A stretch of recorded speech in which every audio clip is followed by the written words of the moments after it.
Esse ecossistema gerou um boom de 3 trilhões de dólares. E diversas empresas estão por trás dessa construção que gera, gente, uma disputa entre Estados Unidos e China. Gilvan Bueno, que é o nosso colunista, está com a gente agora para poder explorar aqui um pouquinho mais desse assunto. Muito bom dia para você, Gilvan, meu querido. Sempre bem-vindo aqui na nossa programação. Uma ótima segunda-feira para você, antes de mais nada, Gilvan. Muito bom dia, Débora. Que alegria começar a semana conversando com você, a semana importante, e abordando esse tema que vai dominar a indústria nos próximos anos, né? Certamente, Gilvan, eu já trago aqui um pouco esse boom, né, dessas empresas sustentando pelo menos 3 trilhões de dólares em investimentos em inteligência artificial. Aliás, essa previsão e essa execução de investimentos em inteligência artificial tem feito, né, já com que a gente acompanhe uma valorização muito grande de ativos de determinadas companhias, né? Empresas como a Nvidia, por exemplo, que disparou bastante, a gente sabe muito bem disso. Outras gigantes aí do setor de tecnologia que vão impulsionando também esses 3 bilhões de dólares para a construção e expansão de inteligência artificial. Nesse meio todo, quem realmente se destaca nesse cenário e por que ganha tanto protagonismo em tão pouco tempo nesse momento, Gilvan? Débora, só este ano, Google, Amazon, Meta e Microsoft investiram mais de 300 bilhões de dólares. E para o próximo ano, segundo o estudo do Morgan Stanley, vai ser investido algo em torno de 400 bilhões de dólares. E vai ser investido no quê, Débora? Em centros de dados, né? Então, nesse momento do tempo, a gente está olhando a construção de centros de dados para que a inteligência artificial generativa possa ser desenvolvida nos próximos anos. Então, são investimentos muito vultosos e que tem uma diferença estrutural. Até aqui, quando nós olhávamos investimentos na parte de nuvem, que foram os primeiros investimentos, o que nós presenciávamos? Um capital sendo investido pelas próprias companhias. Então, a gente olha o que a Amazon fez, o que Microsoft fez, o que Meta fez, o que Google fez. Então, eles olhavam muito para o cloud, né, para esse investimento na nuvem. Agora, nós temos um novo componente que nós precisamos de centro de dados para desenvolver a IA generativa. E da onde virá isso? Então, agora a gente está chegando aqui, segundo um estudo da Blackstone, que é uma grande companhia que tem mais de 85 bilhões de dólares sobre gestão, ela mostrando o seguinte, que será o capital privado. E o capital privado, Débora, ele está fazendo algumas perguntas, que são perguntas, por exemplo, necessidade de financiamento, se esse investimento ele terá retorno, se algumas companhias irão fracassar nisso e prejudicar alguns investidores. Então, olhando principalmente a economia americana, onde nós temos uma grande quantidade de empresas que participam desse setor, nós temos uma preocupação, porque muitos investimentos podem ser realizados, mas que não possam gerar a expectativa e a rentabilidade esperada. Então, essa é a discussão do momento entre os investimentos que estão sendo realizados, mas se isso vai se traduzir em lucratividade e principalmente em valorização das ações no médio e longo prazo. Perfeito, Gilvan. Agora, como que você vê nesse cenário, né, ou seja, nesse contexto que você traz aqui para a gente, o papel das startups, né? Como que a gente pode comparar o papel dessas menores empresas ao de grandes corporações já mais estabelecidas, né, no mercado, nesse meio aí de atenção, de inovação, de inteligência artificial a nível global?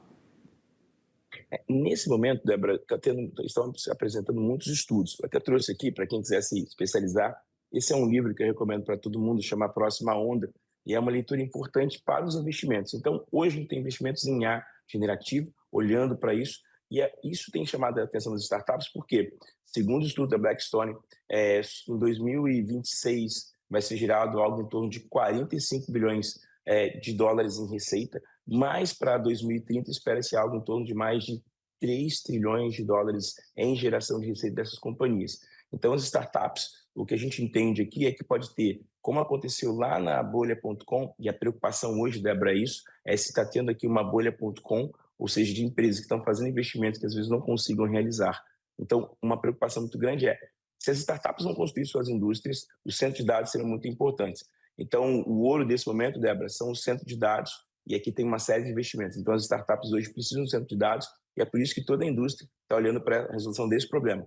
Como serão feitos os centros de dados para que as startups possam utilizar esse centro de dados? Porque, como os investimentos, Débora, são muito representativos, então a gente vai ter aqui uma preocupação que elas não vão conseguir fazer. E aí, por isso que as grandes empresas de tecnologia estão construindo centros de dados para atender as startups. E aí começa uma grande discussão, Débora, sobre a IPO dessas companhias, ETFs dessas companhias e o capital, ou seja, o investidor venture capital comprando antes do IPO acontecer e de nós termos alguns ETFs sendo disponibilizados aos investidores.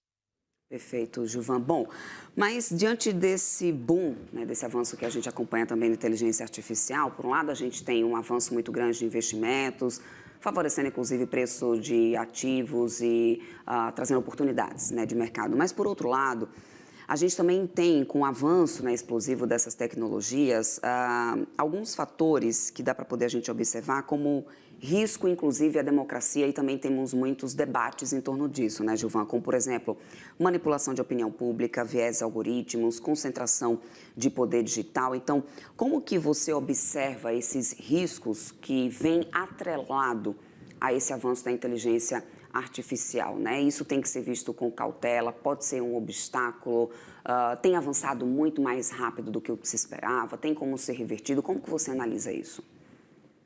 Débora, ótima pergunta para a gente visitar o grande movimento dessa preocupação que você nos apresentou, que foi o Cambridge Analytica, que definiu uma política. E depois daquele momento, com essa questão de dados, existiu aqui uma grande construção de legislação para isso. Isso vem sendo debatido nos principais órgãos de controle de informação. Aqui no Brasil isso acontece, nos Estados Unidos também aconteceu, uma ampla discussão sobre a utilização ou a não utilização, o controle ou o não controle. Então, de um lado, a gente tem a tecnologia se desenvolvendo de maneira muito rápida, mas aqui a gente tem a construção desses controles. Então, nesse momento, em Brasília, começa a iniciar o debate, há um debate colorado até pelo que nós estamos passando na parte política, seja aqui no Brasil, seja na Europa, seja nos Estados Unidos, principalmente na China.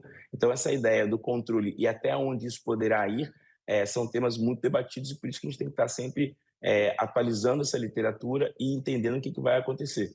Então, nesse momento do tempo, existe uma discussão muito importante, Débora, que a gente ainda não tem uma definição clara do que vai acontecer. Mas a preocupação, por exemplo, de controles de fake news é uma das mais importantes. Por exemplo, deepfake, ou seja, golpes que aconteceram com essa utilização. Então, nessa parte a gente tem a tecnologia, os investimentos, o capital privado acontecendo, mas do outro lado a gente vai ter que ter um arcabouço jurídico que permita, por exemplo, a nossa quinta emenda, que permita essa questão de uma opinião, mas que combata a fake news, que é um dos nossos maiores objetivos. Olhando para o que a gente tem no mundo hoje, Gilvan, só para mérito, né, de exemplo nesse momento, existe algum exemplo recente, em nível internacional, né, de uso, talvez devido ao controverso de inteligência artificial em processos democráticos eleitorais? Esses episódios moldam algum grau de alerta? Débora, isso muda bastante, né? Então, por exemplo, quando tem essa disseminação de fake news, isso traz um impacto muito grande. Nós tivemos impacto, por exemplo, na Bolsa dos Estados Unidos, onde fake news saíram e trouxeram desvalorização de ativos. A gente tem isso na parte política e regulatória, na parte de opinião pública, e principalmente nos Estados Unidos tem uma ampla discussão que os principais nomes de investimento nas nuvens e de investimentos em IA generativa começam a discutir sobre isso. Na Califórnia teve uma discussão ampla sobre isso. Isso é um dos principais debates nos Estados Unidos, porque nesse momento dos Estados Unidos, como a gente tem as empresas que fazem os principais investimentos, aqui no Brasil a gente não tem essa discussão. Aqui no Brasil a gente, diferente da Brasil, tem uma discussão muito de legislação. Então a gente ainda não tem a tecnologia, mas a gente tem uma legislação que tenta abordar isso, é totalmente diferente. Então, nesse momento, eu recomendo todo mundo olhar a legislação americana, porque ela consegue dar um parâmetro que ali estão as empresas que fazem os maiores investimentos. Então, na parte do que vem acontecendo, Débora, os Estados Unidos hoje têm a melhor discussão, por quê? Ele tem a parte dos investimentos e a parte de uma construção de um arcabouço político sobre isso.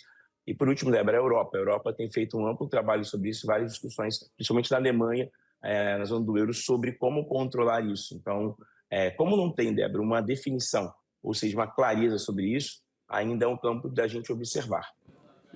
Bom, vamos então observar e contar com análises ótimas como essa sua aqui, né, Gilvan, para a gente acompanhando o avanço de algo que já é tão irreversível, né? Acho que não tem mais como a gente voltar para trás a história da inteligência artificial, meu querido. Então, a gente tem mesmo que acompanhar, se atualizar, entender, né, quais são os riscos e também oportunidades, claro.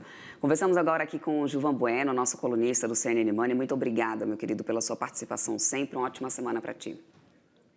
Para você, nossa audiência, Débora, um ótimo dia. Tchau, Até tchau. mais, tchau, tchau.